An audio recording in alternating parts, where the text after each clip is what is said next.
بہرحال صوفیاء نے شب برات کے نام کے اوپر جو عجیب و غریب قسم کی عبادات اور لمبے چوڑے نوافل بتائے، ان کی تو کوئی اصل نہیں ہے۔ جو تھوڑا بہت ملتا ہے وہ میں انشاءاللہ بتا دوں گا آپ کو۔ اہل سنت کے ہاں تو یہ شب برات منائی جاتی ہے چھٹکارے کی رات۔ برات عربی زبان میں کہتے ہیں چھٹکارے کی رات، 14 اور 15 شعبان کی درمیانی رات، اور 15 شعبان کا روزہ رکھا جاتا ہے۔ اگر آپ ان صوفیاء کے گروہ سے، جن میں اکثریت بریلویوں کی ہے، دیوبند بھی کسی حد تک اس کے قائل ہیں، سوائے ان چند دیوبندی علماء کے کہ جو اہل حدیث مکتب کے زیر اثر آ گئے، تو وہ ان چیزوں کا انکار کر رہے ہیں۔ اوورال دیوبندی مکتب بھی ظاہر ہے وہی صوفیزم کی لیگیسی کو لے کے چل رہے ہیں۔ ان کے نزدیک یہ جو رات ہے شب برات، یہ شعبان المعظم کی 14 اور 15 کی درمیانی رات ہے، یعنی 15ویں رات، چونکہ اسلامی کیلنڈر میں رات پہلے آتی ہے دن بعد میں۔ تو ان کے نزدیک یہ رات وہ رات ہے جس میں اللہ تعالیٰ نے قرآن حکیم کو لوح محفوظ سے اتارا آسمان دنیا کے اوپر، اور پھر گریجولی 23 سال کے اندر قرآن حکیم آسمان دنیا سے نیچے نازل ہوا۔ اب ان سے پوچھیں یہ کہاں لکھا ہوا ہے، تو ان کے پاس دلیل کوئی نہیں ہے، اور وہ زبردستی اس کانسیپٹ میں وزن بھرنے کے لیے قرآن حکیم میں سورہ الدخان، سورت نمبر 44، پارہ نمبر 25، اس کی ابتدائی جو آیات ہیں ان کا سہارا لیتے ہیں۔ وہ کہتے ہیں قرآن میں اس رات کا ذکر موجود ہے۔ اعوذ باللہ من الشیطان الرجیم، بسم اللہ الرحمن الرحیم، حامیم، حروف مقطعات ہیں، والکتاب المبین، قسم ہے روشن کتاب کی۔ اس سے مراد قرآن حکیم بھی ہو سکتا ہے اور لوح محفوظ بھی۔ انا انزلناہ فی لیلۃ مبارکہ، بے شک ہم نے اس قرآن کو نازل کیا ایک بابرکت رات میں۔ انا کنا منذرین، بے شک ہم ڈر سنانے والے ہیں، یعنی آخرت کا ڈر سنانے والے ہیں۔ اس کتاب کے ذریعے ہم نے آخرت کی جواب دہی کی آگاہی کروائی انسانیت کو اپنے محبوب صلی اللہ علیہ وآلہ وسلم کے ذریعے۔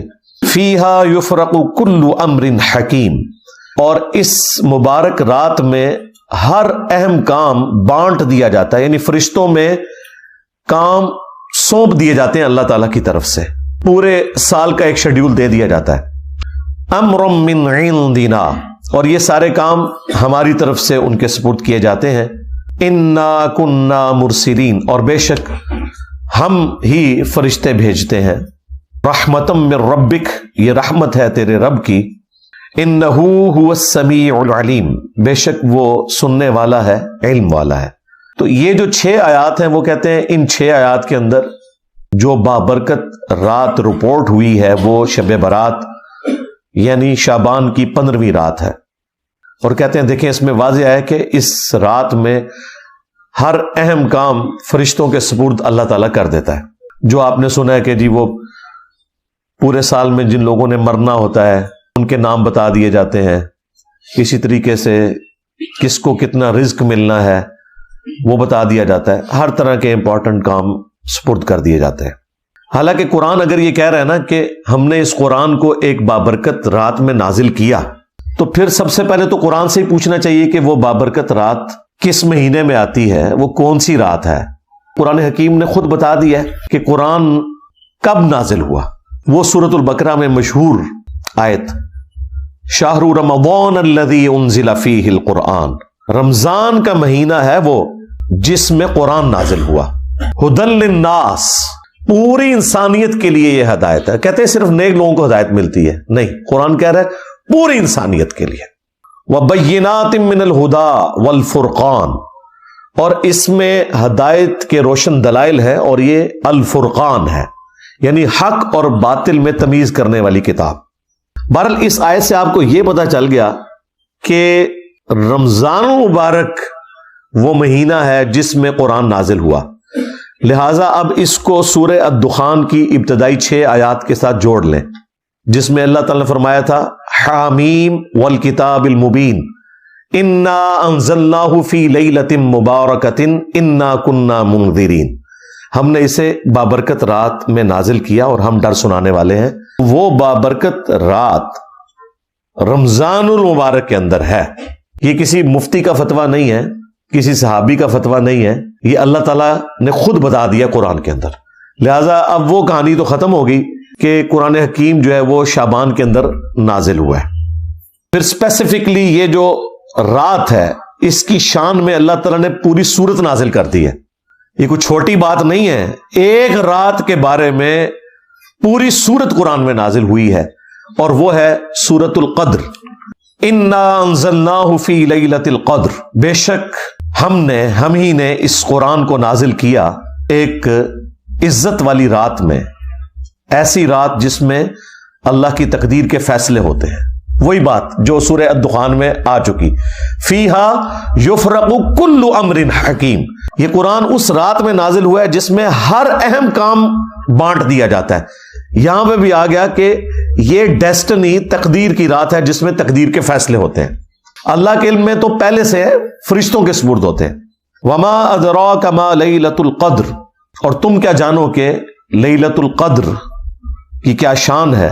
لیلۃ القدر خیر من الف شہر، یہ تو وہ رات ہے لیلۃ القدر جو 1000 مہینوں سے افضل ہے. یعنی اس رات میں عبادت کرنا 1000 مہینوں، آلموسٹ 90 سال کے قریب بنتا ہے یہ عرصہ، اس سے افضل ہے. تنزل الملائکۃ والروح فیہا باذن ربہم من کل امر، اس رات میں فرشتے نازل ہوتے ہیں اور روح قدس یعنی جبرائیل علیہ السلام بھی اس رات میں نازل ہوتے ہیں اپنے رب کی اجازت سے، ہر طرح کا کام لے کر جو اللہ تعالیٰ ان کے سپرد کرتا ہے. سلام، یہ رات سلامتی کی ہے. ہی حتی مطلع الفجر، اور یہ سلامتی رہتی ہے یہاں تک کہ فجر طلوع ہو جائے، یعنی ختم سحری جہاں ہو جاتی ہے اور فجر کا وقت سٹارٹ ہوتا ہے، اس وقت تک یہ پوری کی پوری رات اللہ تعالیٰ کے فیصلے کی ایک اہم ترین رات ہے. یہ جو فضیلت ہے لیلۃ القدر کی، یہ اس رات کے بارے میں ہے جو رمضان مبارک میں ہے. قرآن میں تو بس اتنا ہی آیا کہ یہ رمضان میں ہے، شہر رمضان الذی انزل فیہ القرآن. لیکن پھر نبی علیہ السلام نے اسے بریف کیا. صحیح بخاری اور صحیح مسلم دونوں میں یہ حدیث موجود ہے کہ اللہ کے محبوب صلی اللہ علیہ وآلہ وسلم نے رمضان مبارک کے پہلے 10 دن اعتکاف کیا اور پھر اپنے حجرے مبارک سے سر اقدس کو باہر نکالا اور فرمایا کہ میں نے ان 10 دنوں میں لیلۃ القدر کو نہیں پایا. پھر اگلے 10 دن اعتکاف کیا، پھر آپ صلی اللہ علیہ وآلہ وسلم حجرہ شریف سے باہر نکلے اور فرمایا کہ میں نے ان 10 دنوں میں بھی لیلۃ القدر کو نہیں پایا. اور پھر آپ علیہ السلام نے فرمایا کہ مجھے اللہ تعالیٰ نے بتایا کہ یہ رمضان مبارک کے آخری عشرے یعنی آخری جو 10 دن ہیں ان کی طاق راتوں میں سے کوئی رات ہے. 21ویں بھی ہو سکتی ہے، 23ویں بھی، 25ویں بھی، 27ویں بھی اور 29ویں بھی، یعنی یہ آخری جو 5 طاق راتیں ہیں ان میں سے کوئی ایک رات ہے. نبی علیہ السلام کو وحی کے ذریعے بتایا گیا. تو تم اسے رمضان مبارک کے آخری عشرے کی طاق راتوں میں تلاش کرو. ایون نبی علیہ السلام کے زمانے میں بھی جب شب قدر آئی ہے نا، صحابہ کو نہیں پتا چلا.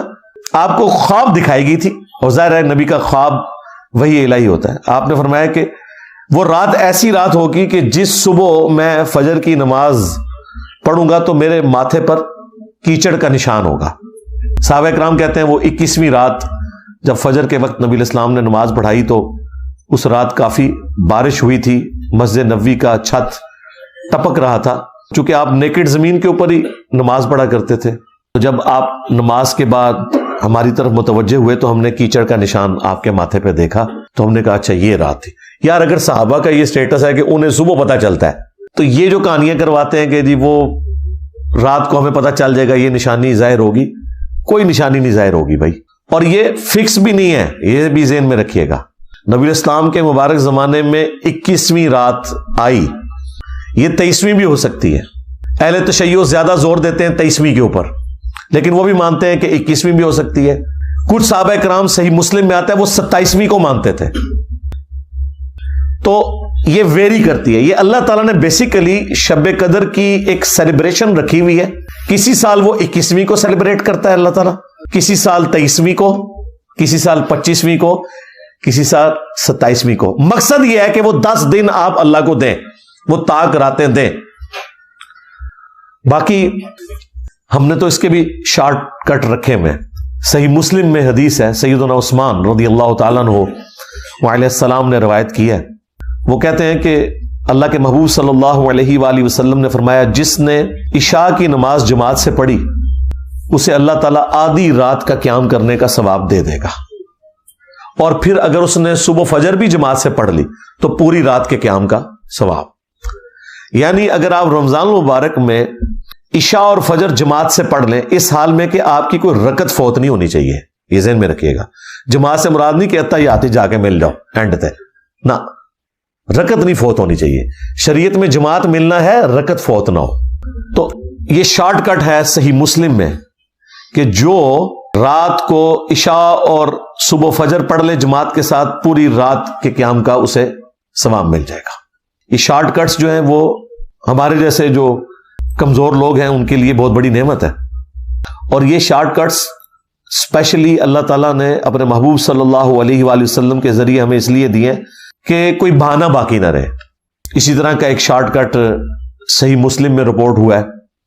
نبی علیہ السلام فجر کی نماز سے پہلے گھر سے نکلے اور نماز پڑھ کے اشراق تک بیٹھ کے نوافل پڑھ کے کافی دیر بعد جب گھر آئے تو آپ نے دیکھا کہ آپ کی بیوی سیدہ جویریہ سلام اللہ علیہا وہ مصلی پہ ہی بیٹھی ہوئی ہیں. نبی علیہ السلام نے فرمایا تم صبح سے بیٹھی ہوئی ہو, یعنی کم از کم 3 گھنٹے تو ہو گئے تھے ان کو بیٹھے ہوئے, اور میں نے گھر آنے کے بعد 4 کلمات صرف 3 دفعہ پڑھے اور مجھے تم سے زیادہ ثواب مل گیا.